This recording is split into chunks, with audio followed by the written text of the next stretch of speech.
even the doctor, my initial doctor, the oncologist said that I went extreme. Why did I go extreme? I didn't need to do that.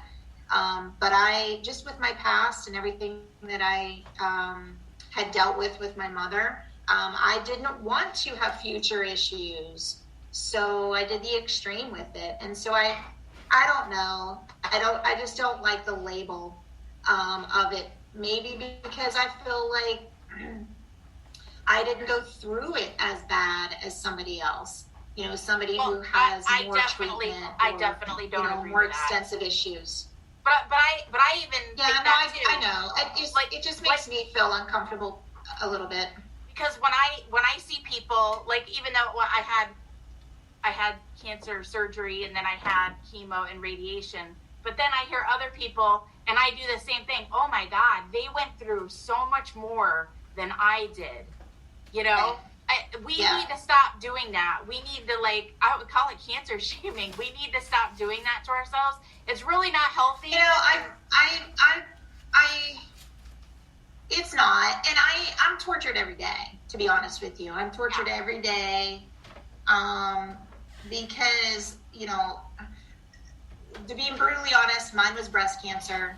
I went to the extreme and I removed it. I removed the breast. I removed one when I was diagnosed in 2016, and then the second year came back around and I did it again in 2017. That solved my uneven issue, I guess you could say, right? But I went the extreme because I didn't want to deal with future concern. But I am haunted by it every single day. I have to get in the shower. I have to look in the mirror. I have to deal with my clothes not fitting. I have to deal with people, you know, looking at me because I'm flat-chested in a deformative sort of way. I mean, I deal with that shit every fucking day, so I'm tortured. That to me is my issue.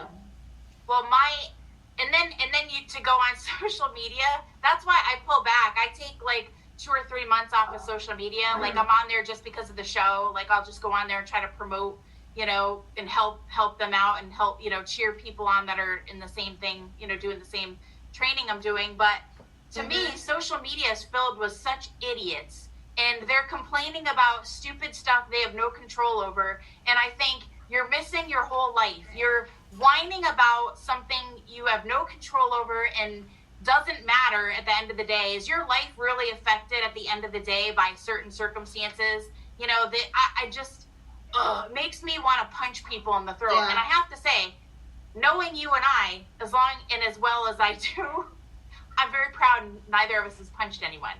Because the level of nonsense that we have to listen to is just, and I'm just gonna, and we'll see if she listens to this show or not, but you and I know someone who's kind of judgmental. I mean, she means it for good. She means to help us, but she's been very critical of our exercising, dieting, this type of thing.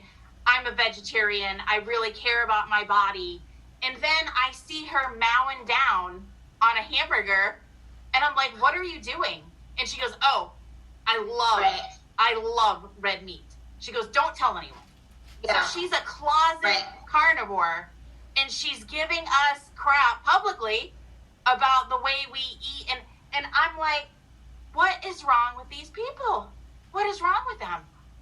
And I feel uncomfortable going to lunch and not gnawing on a piece of lettuce in front of her. Like, if I eat meat or a buttered vegetable or anything, I feel uncomfortable. Because you know, I shouldn't feel that way. I shouldn't feel judged by this person. And she brings her own salad dressing. I think we just like to add. She brings her own salad dressing. And Joann and I are at lunch one day looking at her going, that's the worst part. Look, it's fine. It's great. And it's great. I'm not disciplined enough. That's okay. Like, if I was she's disciplined not disciplined enough, she is the world's worst vegetarian, because she goes on talking about the evils of meat, and then she can't wait to shove some in her mouth when everyone is turned away. You don't have to do that in front of us. We'll join you. We'll have one with you. But don't be like that's that. not good at all. That's not good. Don't lie. That's messed up. It is messed up. No, I get it totally. Yikes. Yeah, you know what this month is, right? February? What? No. It's National Cancer Prevention Month. Oh, you know that? Good. So every month has a month, right? Yeah. Every month last month was whatever. my month. Yep. Yeah. So this month is just overall National Cancer Prevention Month. And the American Institute of Cancer Research, or Institute, whatever, says that more than 50% of the most common cancers are preventable. Right. So should we talk about all of the stuff in our environment, in our food, in our soil? And we can't control all of this shit, right? In our restaurants, in all of the manufactured foods. I mean, okay. But I read into that, though. I read into it, though, when I say that 50% are the most common are preventable. So are they meaning it in the sense of you should do those preventative measures that you need to do the proper testing, blah, blah, blah? Or are they meaning it like you have complete control of what you eat, of what you're around, of what you do? Because there's so much shit that we can't control being around us. Right. I don't know if I'm offended by that or not. You know, I don't want to read into it. I'm offended. I try to be offended by as much as I possibly can be. Especially when it comes to cancer. Because let me tell you, so I was like a 2-year survivor, and my friend, Ileana, you can still look her up on Facebook, because when you die, you live on in Facebook. Ileana was a portrait of good health. She was a vegetarian, not like a closet carnivore like our friend. She was like truly vegetarian, non-GMO, I know her, grew her own food, bicycled 15 miles a day. I was going to say 20, 15 miles a day, portrait of health. My friend calls me and says, Ileana's in the hospital. She's about to die. I was like, what? And I was like, what's going on? Cancer. And I was like, really? Yeah. And to me, it was like, it took all the life out of me. I just was like, how? She's supposed to be untouchable. How is this person dying right now? So when I went to the hospital, she's like, I don't know how it happened. I did everything I could possibly do. So have the cheeseburger and come out of the closet about it. Well, and what's funny about that is my husband's aunt, I can't remember the name. It's a blood cancer. Can't remember the name of it right now. But she was the same thing, a true vegetarian. Didn't eat any sort of meat at all, and grew her own veggies. Like, her husband was a corn farmer, or is a corn farmer still. Like, you know, true, like, indebted to her, you know, vegetable eating, whatever. And she got this blood cancer. I remember that. I think that I don't think she's doing regular treatment anymore. I haven't, unfortunately, caught up with that. But I think that I think her diet and way she is with her life, I think absolutely supported her in the recovery when she was in the treatment, right? She didn't have harsh side effects and all of that stuff. I truly believe that. But you can't tell me, though, that somebody who's a portrait, you know, of great health and does the right thing is completely, limited in getting it. Because here we are. We've got two people right here that we've known that have really great habits in caring for themselves and still inevitably get the disease one way or another. And sometimes you make it, sometimes you don't. And that's the shitty part of it too. So I don't know. I don't believe that. I definitely think you can have a great exercise routine and eat good things, you know, and all of that stuff. But I don't think you can completely control the prevention. I just don't. No, and attacking you're people going to do what you got to do and it's ridiculous. I can't stand that. I can't stand when I see people attacked. Oh, well, you obviously did something to bring it on, you know? Just like that comment brought... Well, so I'm over... Right, so I'm overweight, and I know it.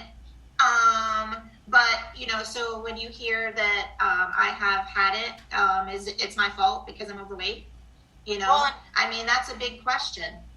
Well, I was not overweight when I got it, and I was eating an alkaline diet. So why did I get it? You know? I mean, I think it's a random... I think it's a crapshoot. I really do. I just don't like people being blamed. You know, like this is such a blame culture. Like, nobody wants to take responsibility, but they want to blame everyone. Nobody wants to. Everyone's a victim except everyone else. I do believe prevention is a very important piece. Like I said previously, you know, my mom did try to do the right thing, and the doctors didn't read hers properly. And so within 10 or 11 months of her mammogram the year prior, she was diagnosed with stage 4 invasive cancer that had already metastasized to her bones. So you can't tell me that those freaking doctors read that shit correctly the year prior. She had to have had it. There is absolutely no way it could have grown and been that invasive throughout her body already in 10 to 11 months, right?